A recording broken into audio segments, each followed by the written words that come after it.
Ito naman ang aming lunch ngayon. Magluto naman tayo ng ginisang gulay. Ayan. Meron akong kalahating sayote. May konting beans, kamote, carrots, at may konting togi din. Yung 20 pesos hinati ko lang. Ayan. Gigisa ko yan. Tamang-tama rin ito sa mga seniors. Kasi maganda itong carrots at kamote. May antioxidants.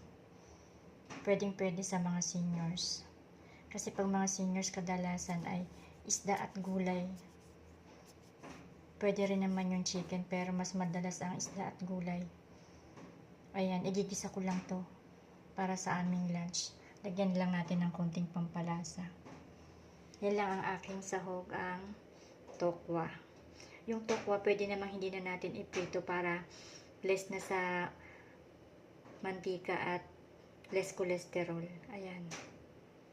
Pero yung naprito ko ng konti, igigisa ko lang naman to sa konting mantika.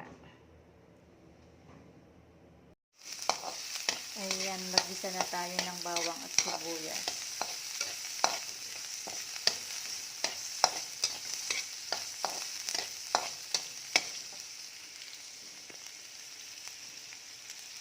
Ilagay na natin ang tokwa.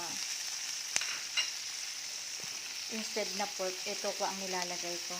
Kasi di na nga pwede sa may mga edad yung pork. Nahihirapan ng matunawan. Kaya tokwa na lang ginagamit kong pang sahog pag ako yung nagugulay. Ayan. Ayan, lutuin na lang natin. Ayan o, ang ganda ng kulay. Iba-ibang kulay. May orange, may green. Yung mga orange kasi niyan ay may antioxidant.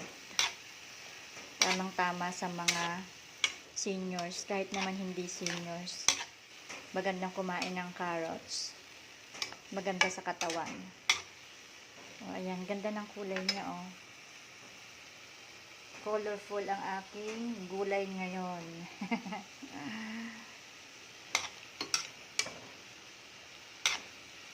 O yan, natimplahan ko na yan ng konting pampalasa at konting patis. Lulutuin na lang. Hintayin na lang natin na lumambot-lambot ang mga gulay. Pinalalambot ko talagang mabuti para kasi sa senior.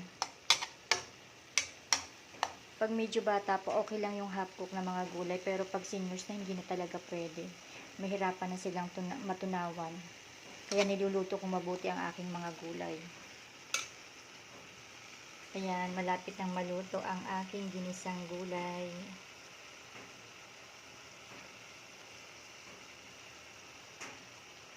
Thank you for watching. Kain na po tayo.